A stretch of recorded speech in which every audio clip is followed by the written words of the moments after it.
Hello, and today we're going to be talking a little bit more about the theory of programming, and we're going to be looking at two different ways to organize your code. So we're going to be looking and comparing procedural programming versus object-oriented programming. So the aim of this video is to be able to write object-oriented programming. By the end of the video, you should be able to understand the differences or the advantages and disadvantages of object-oriented programming. You should be able to explain the 4 pillars of OOP.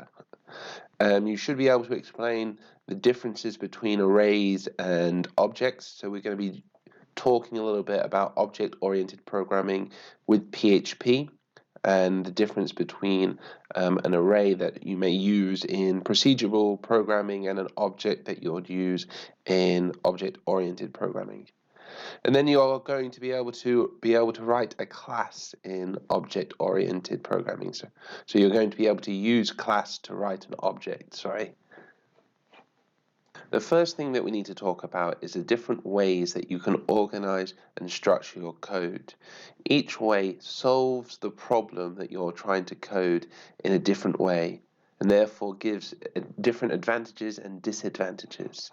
So programming paradigms are just different ways that we can solve a problem or do a task.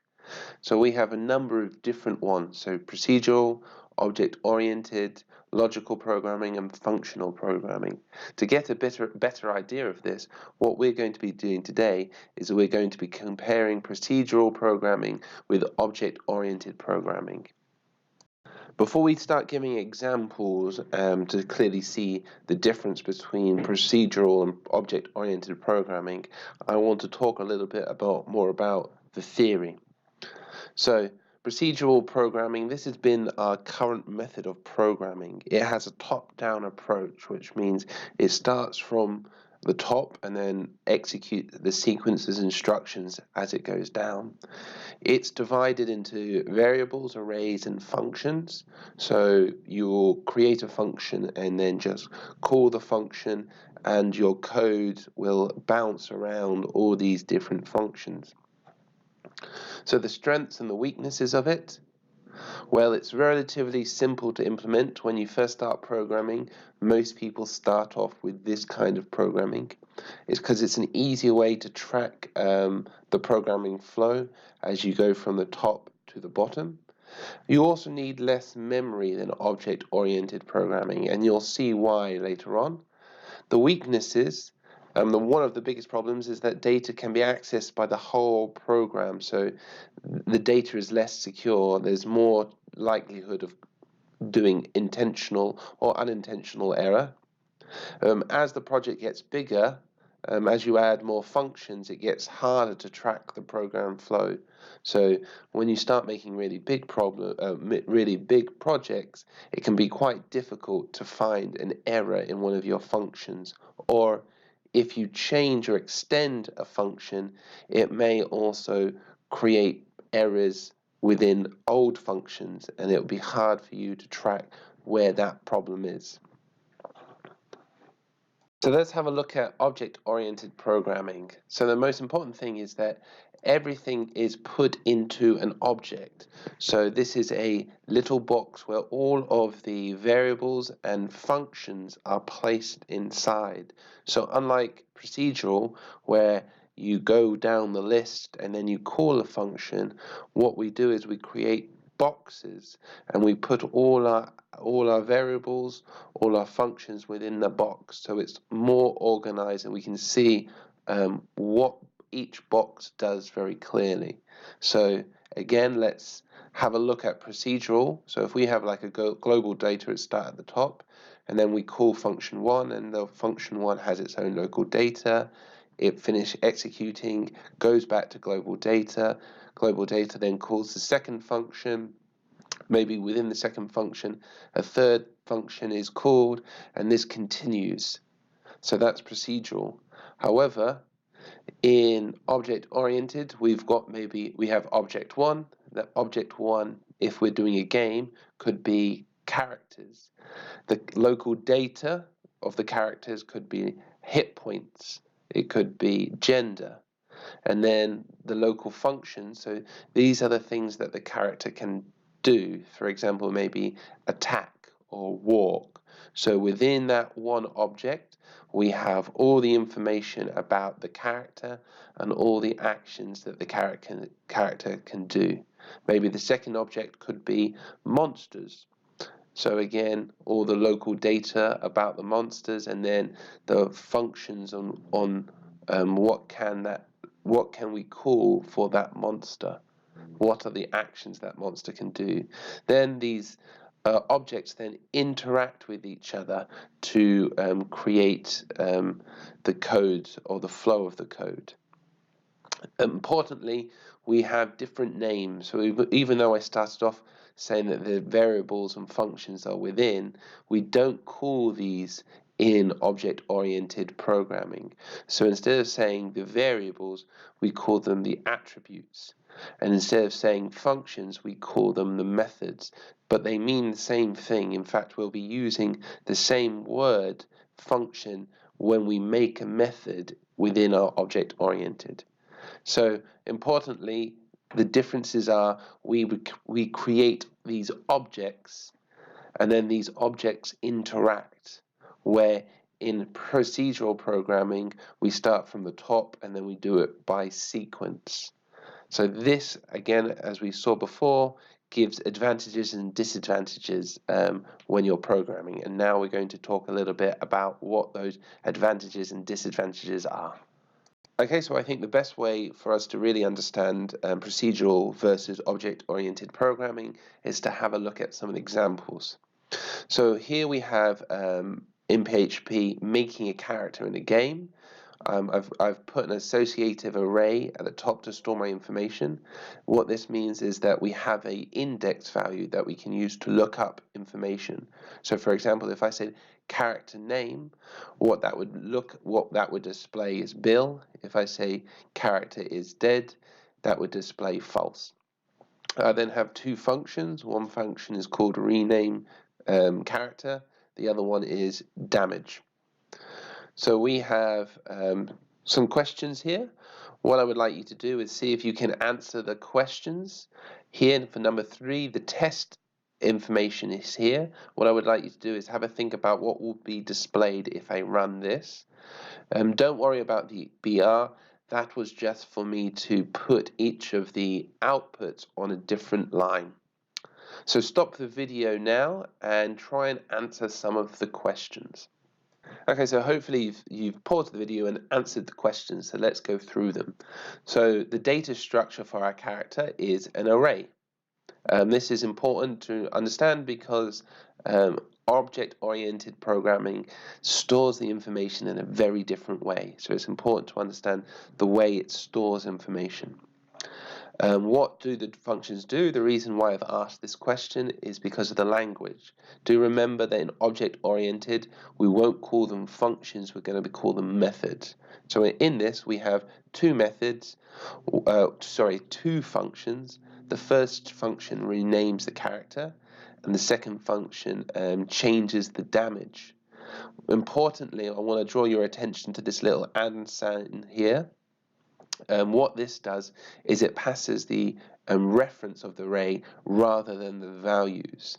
So this means that this will be passed in rather than the values.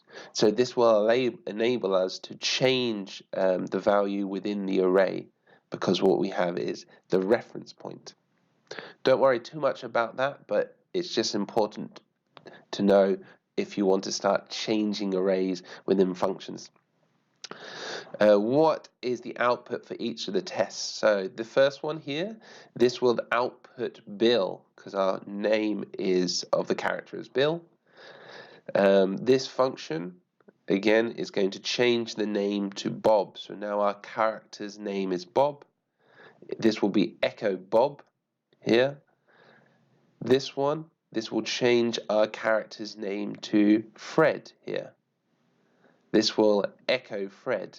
So for the test names, what will happen is it will be Bill, change to Bob, display Bob, change to Fred, display Fred. Here we'll have 50, so it'll echo the health 50, Again, what will happen is this will take 30 off the character's health. This should display 20, and this will change it back to 100, and this will display 100. So hopefully, looking at the output, you should start seeing some issues with this code. And the biggest one is the fact that we can change the character information outside the array. So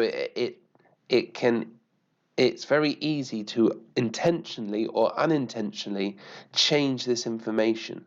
So for example, if you were a player and you wanted to give your character full health again, you could change the character's health by entering this code, and this wouldn't be very good for the game. So we're going to be looking at that, so bear that in mind when we look at object-oriented programming. Okay, so let's start looking at an example of object-oriented programming, and so we can compare and see the difference between it. So if we look here, this is the code. Straight away you can start saying there's actually more of it, so you can start understanding why it takes up a little bit more memory. This is our object.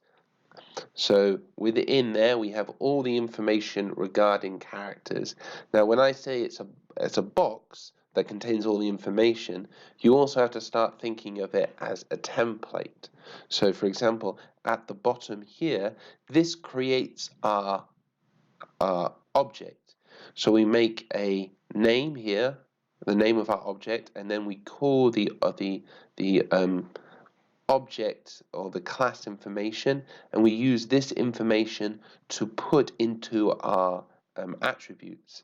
So what happens is this is called, and this information goes through the object box and creates the object at the end. So again, for this object, these are our attributes right at the top, so it'll tell us a little bit about it. And then these are our methods. So this is what our object can do. So straight away we'll know what are our attributes for this character and what are our methods for this character. So here is some of the questions, and here is the test data. Let's see if you can try and answer the questions, do your best, and then we'll go through them together. Okay, so what is the data structure for our character? Well, our data structure is the object, so it's not an array. So that's a big difference between a procedural and object-oriented. What do we know about our object?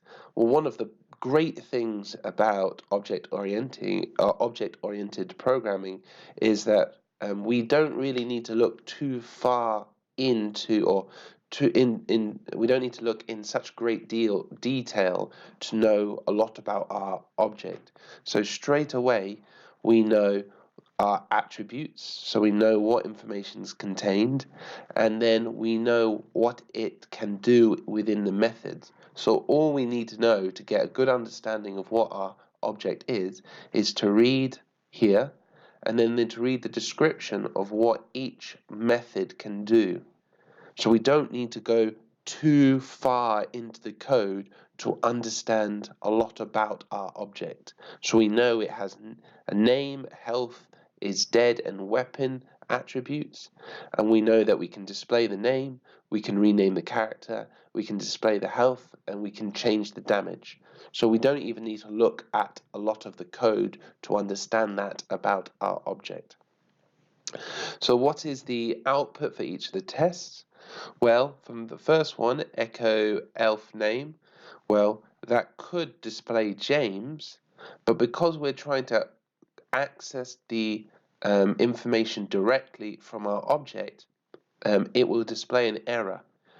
So this is one of the important things. You cannot access that information directly. If you wanted to display the name, you would have to go through its function. You cannot directly access that information. So for this one, this would be an error. You would not be able to get the name straight away. Here, echo elf display name, well, this will access our function. and then what will happen is this name, so this refers to the object that is called. So if you say this, what it's referring to is this elf that you're calling here. So what you're saying is echo elf name. And so this can access this information, and so we'll display James. Again here, saying elf rename character John. So this will be able to access the method, and so within this method it's going to change the name to John. Again, this is accessing the method, so what this will display is the new change name, which is John. Here, elf name Joffrey.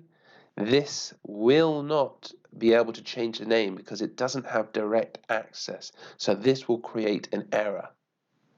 Again, if you echo this, this should have the same name as before, which is John. Again, let's look at the test data. Echo elf health. So again, this is accessing directly our attribute, which we cannot do. This will produce an error. Here, this is accessing a method, which we can do. So again, we go there. This echoes elf and the attribute health, which should be 100. Again, damage. So again, this accesses the method. We go through there. This will change the health and reduce our health by 80. Again, we're calling the method, so this should be 20 now. If we display it, this should come up 20. And the last one, again, we're trying to change the attribute directly. We cannot do this. This will result in an error. So how does this solve some of the problems? Well, with procedural, let's look at two of them. Procedural, we would have to look a little bit more about what each function does to understand what the code does. So we have to look at the information a little bit more, but also more importantly, the data. With procedural, we were able to change the data without using the functions that we needed. Where with this one, we were able to protect our data. So this means that unless you purposely want to change the data, or what this means is to change the data, you have to purposely write a method for it. So you have to expend some energy. So this means that it will be very unlikely for you to accidentally do this, or if you have someone who's trying to maliciously do something, it will stop them from being able to do this. Okay, so now that we've looked at the code, we're going to look at some of the advantages of object-oriented programming. So this falls under the 4 pillars of object-oriented programming. We have encapsulation, abstraction, polymorphism, and inheritance. So we've already talked really about the advantages of encapsulation and the advantages of abstraction. So we're going to quickly look at them before we give more examples to explain polymorphism and inheritance. Okay, so encapsulation. So the idea of encapsulation is to protect or hide the internal representation of the object. What this means is that you are unable to directly access or change object data from outside the object. So for example, you cannot change object 1, cannot change object 2's data without going through the proper procedure of calling their method and then that method changing the data. This means that data is more likely to be secure.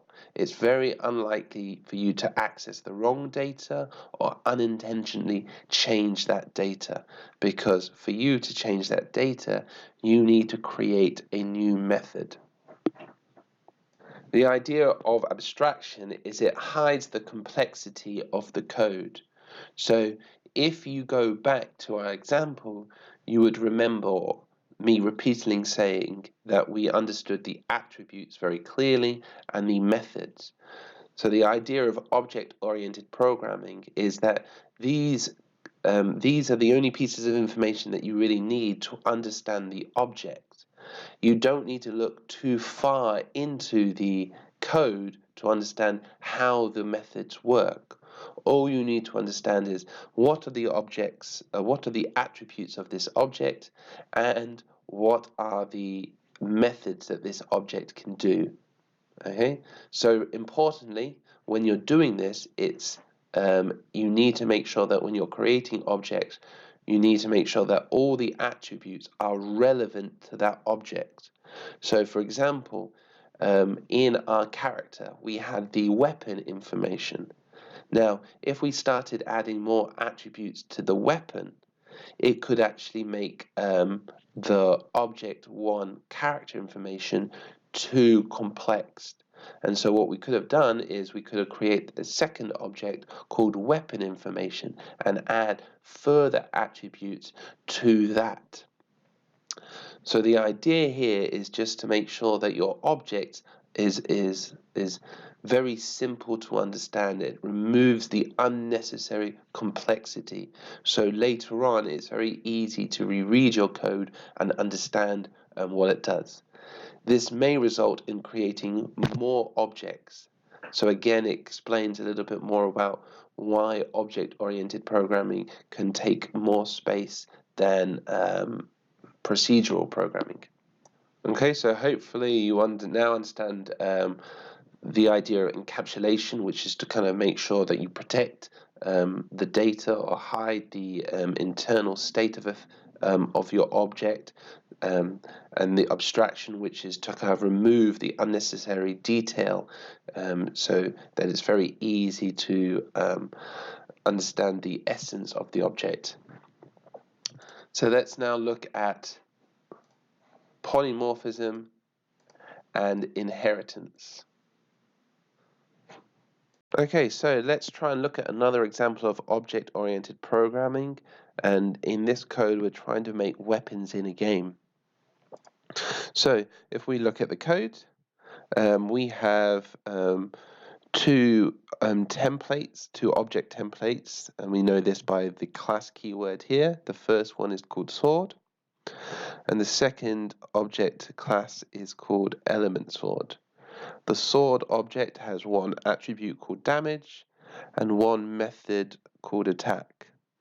The element sword, well, this is a little bit different because we've also got this extend sword.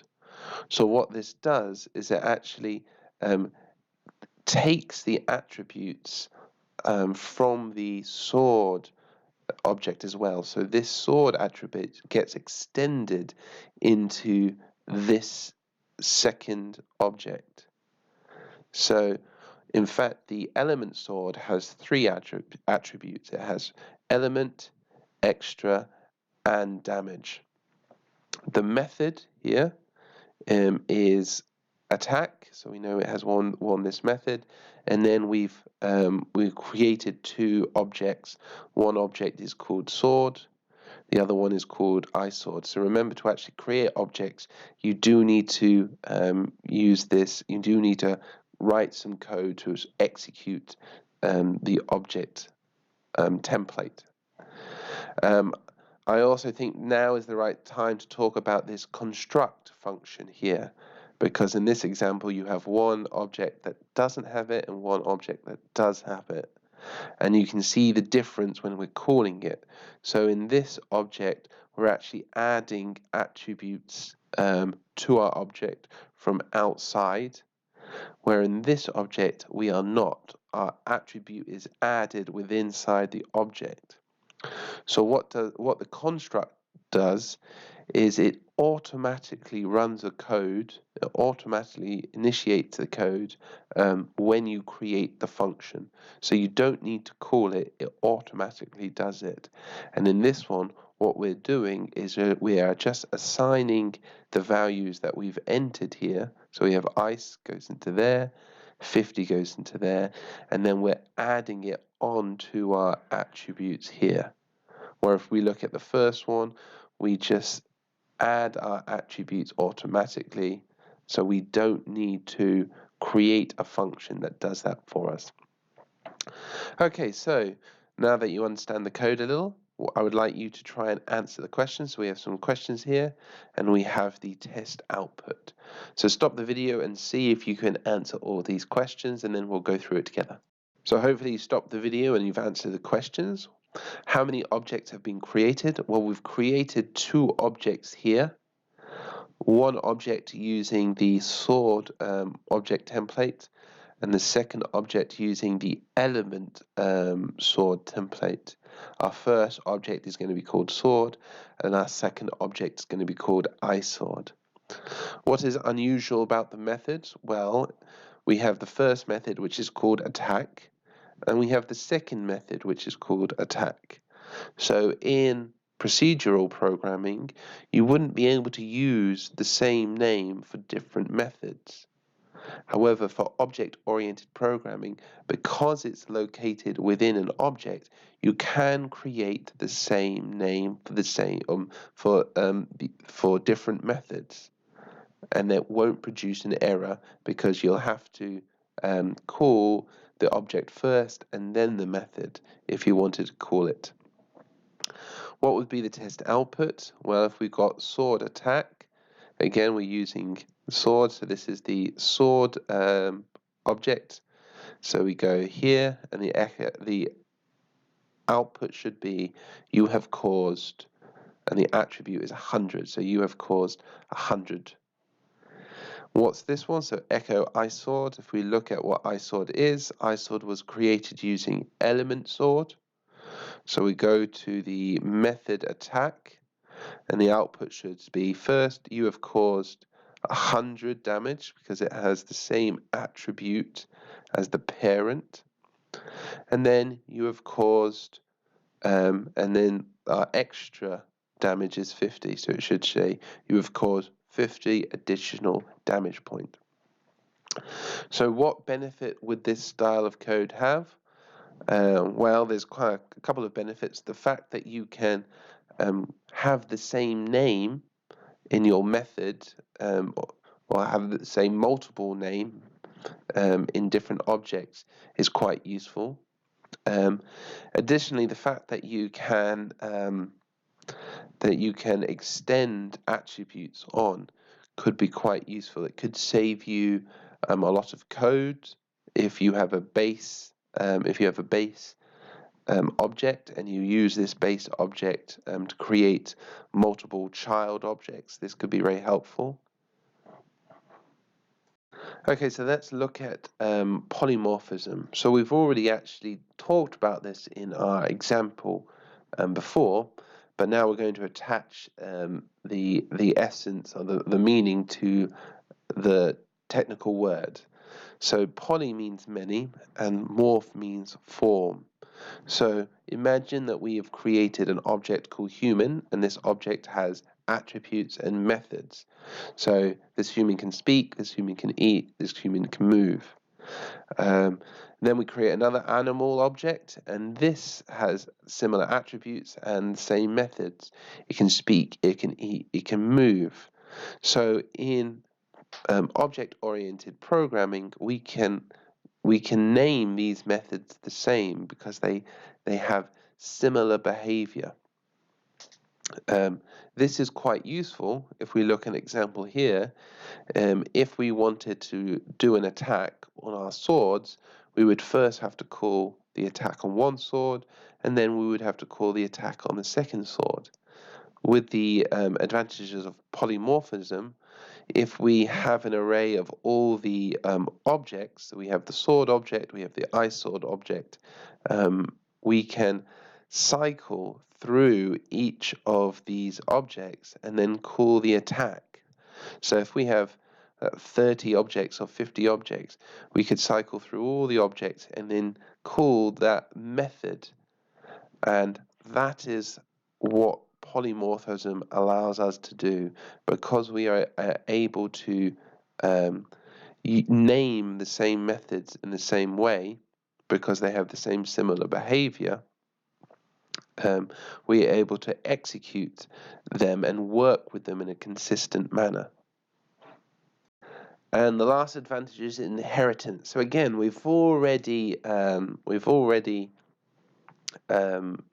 seen this in our example. So we have a parent object and we have a child object using the extend method, or the extend keyword. And what that does is it allows us to extend the attributes of the parent and the methods of the parent and give them to the child. So it allows the child to inherit the parent's attributes and method. So this can save development time when developing or changing code.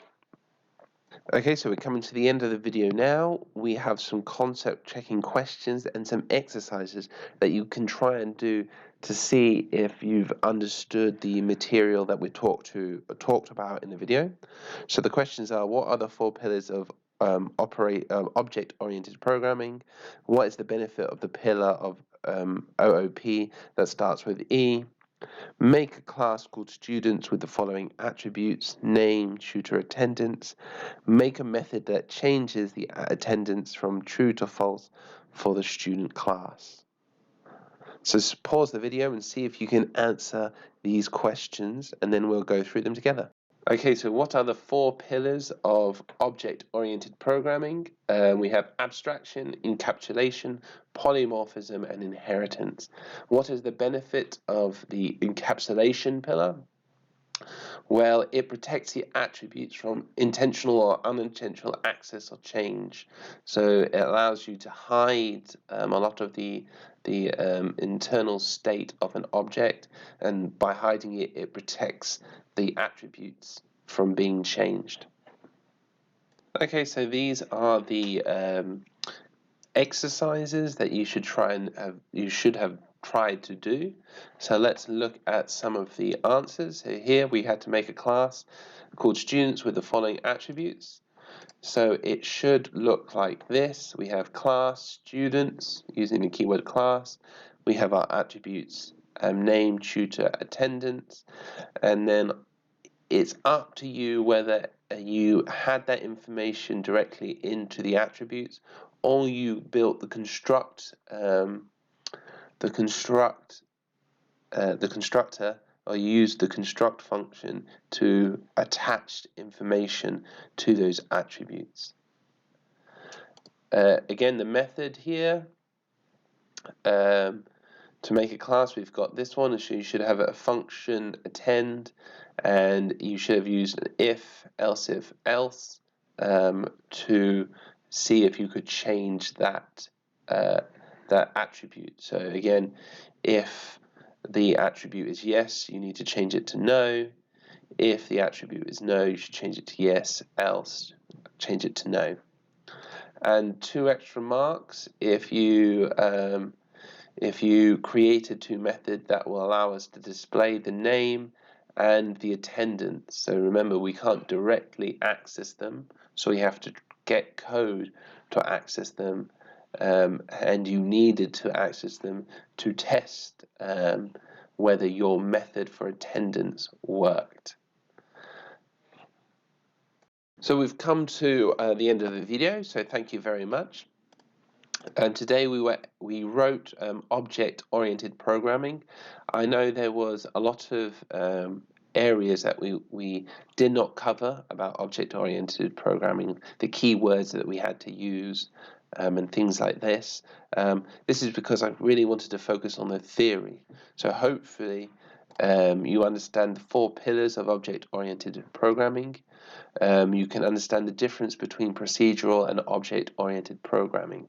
So they are the 2 main things that I was hoping to do in the video, and then we will go on to some more of the key words that we need to use to do object-oriented programming. Is there any way I can improve these videos, or do you think we've accomplished all of our objects in the video? So if you want to leave feedback, leave it in the comment section below, and I will then try and improve the videos as I get your comments. So thank you very much, and goodbye.